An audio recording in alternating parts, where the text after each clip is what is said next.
Get ready for the dictation on the count of 3, 2, 1, start. महोदय, पर्यावरण से तात्पर्य किसी एक व्यक्ति के परिवेश से नहीं वरन व्यक्ति के, समाज के, राष्ट्र के और इस सारी पृथ्वी के ही परिवेश से है, जिसका प्रभाव व्यक्ति, समाज, राष्ट्र और सारे विश्व पर पड़ता है। पर्यावरण से तात्पर्य पेड़ पौधों, नदी, पहाड़ या किसी तंत्र विशेष से नहीं वरन उस समग्र वास्तविकता से है जिस पर मानव मात्र का अस्तित्व और उसका संपूर्ण आध्यात्मिक एवं भौतिक विकास निर्भर है। अस्तित्व केवल शारीरिक स्वास्थ्य ही नहीं, मानसिक भी। स्वस्थ शरीर में स्वस्थ मन ही अच्छे स्वास्थ्य की परिभाषा है। शारीरिक स्वास्थ्य हमारे आहार पर निर्भर है, जिसका स्रोत इस पृथ्वी का जल, थल, वायुमंडल है। मानसिक स्वास्थ्य भी प्रकारांतर से इन्हीं पर निर्भर है, क्योंकि जैसा खाए अन्न वैसा बने मन।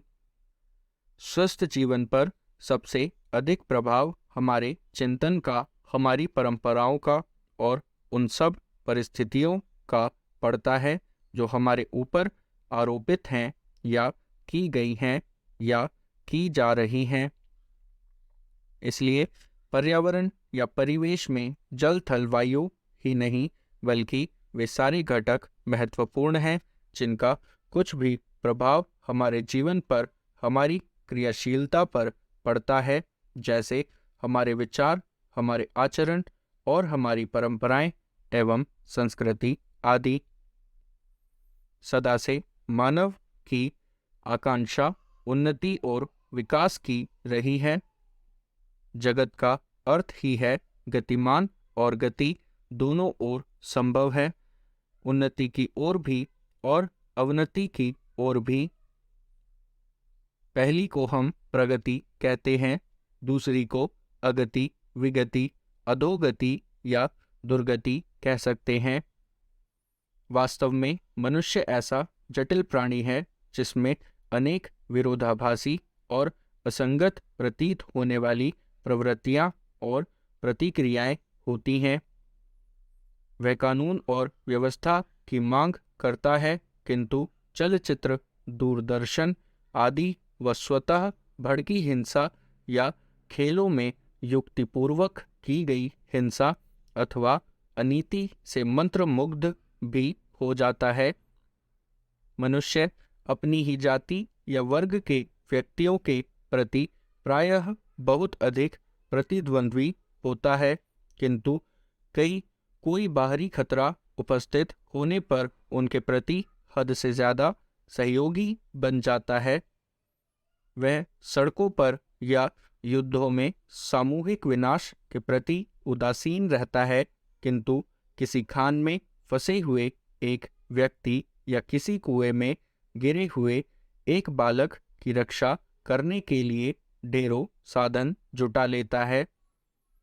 कुछ विद्वान कहते हैं कि मनुष्य बंदर की संतान हो या ना हो, किंतु उसमें खालिस बंदर की द्वैध प्रकृति प्रायः ही होती है। उसमें शाकाहारी बंदरों की भांति वृक्षों में उछलकूद करने की प्रवृत्ति तो होती ही है, साथ ही ऐसे बंदरों की स्वाभाविक जिज्ञासा भी होती है जो अत्यंत संगठित गिरोहों में रहते हैं और भांति भांति का मांस खाने में मजा लेते हैं। मनुष्य की ऐसी परस्पर विरोधी इच्छा आकांक्षाओं से निपटना असंभव होता है, फिर भी किसी प्रकार का संतुलित मध्यम मार्ग अपनाना अनिवार्य होता है। यही बुद्धिमानी का रास्ता है। विद्वानों ने मानव की मूलभूत आवश्यकताओं को 5 स्तरों में रखा है।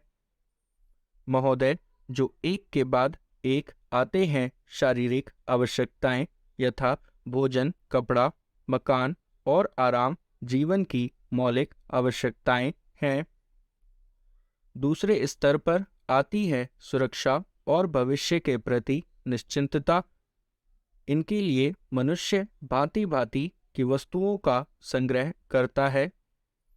फिर है सामाजिक आवश्यकताएं, जैसे अपने परिवार के भीतर और फिर बाहर के दूसरे लोगों से अच्छे संबंध बनाए रखने के लिए सामाजिक, आर्थिक, राजनैतिक और मनोरंजनात्मक संगठन बनाना।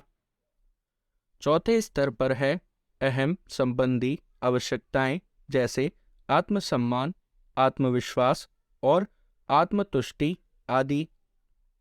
आत्मपरितोष अर्थात उन्नति, विकास और ख्याति प्राप्ति की क्षमताओं को साकार करना व्यक्ति की अंतिम और उच्चतम अपेक्षाएं हैं। इन आवश्यकताओं की पूर्ति के लिए मनुष्य अपने आसपास उपलब्ध पर्यावरण का दोहन करता है। जल, थल, वायु ही नहीं, पेड़ पौधों, पशु पक्षी, जीव जंतुओं तक का उपयोग करता है। सभी शक्तियों का, यहाँ तक कि सबल व्यक्ति अपने से निर्बल व्यक्तियों तक का दोहन करता है, जो शोषण की सीमा तक पहुंच जाता है। इसके लिए भांति भांति की तकनीकें खोजी और अपनाई जाती हैं। प्रौद्योगिकी ने मनुष्य को भांति भांति की आवश्यकता की वस्तुएं अभूतपूर्व प्रचुरता से देकर संतुष्ट किया है और आवश्यकता की सीमा रेखा भी खिसकाई है।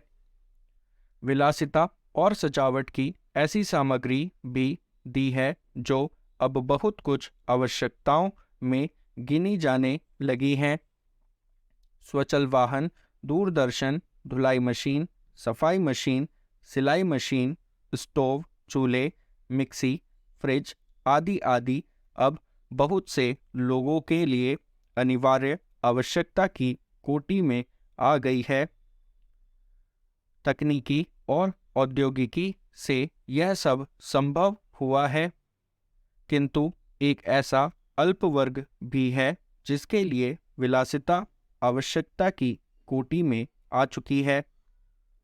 विज्ञान की जन समुदाय के लिए तो मौलिक न्यूनतम आवश्यकताएं भी विलासिता ही बनी हुई हैं। औद्योगिकरण के सहारे मनुष्य ने जितना भी विकास किया है, उसे वह उन्नति कहकर संतोष करने लगता है और अपनी द्वैध प्रकृति के कारण यह ध्यान नहीं देता कि इस विकास से वर्ग भेद पनपता है। अमीरी गरीबी के बीच की खाई चौड़ी हुई है।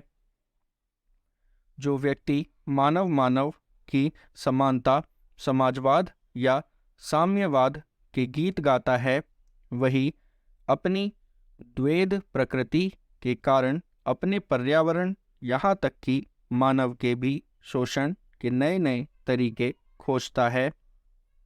यह शोषण बलात्कार की सीमा तक पहुंच गया है। मनुष्य ने अपनी बुद्धि का प्रयोग किया, फलस्वरूप भांति भांति का औद्योगिकरण हुआ और जल, थल, वायु सब प्रदूषण के शिकार हो गए। जितना ही अधिक विकास हुआ, उतना ही अधिक विनाश हुआ। प्राकृतिक संपदा का भीषण ह्रास हुआ। व्यापक वन विनाश से भूमि बंजर और मरुस्थल बन गई। एक बड़ा हवाई जहाज एक दिन में जितनी ऑक्सीजन खर्च करता है, उतनी ऑक्सीजन 17,000 हेक्टेयर वन में तैयार होती है, और वन बचे ही कितने हैं। इस उद्योग प्रधान सभ्यता का केंद्र पूंजी है और धर्म स्वार्थ है। मनुष्य का शोषण कर रहा है। देश देश का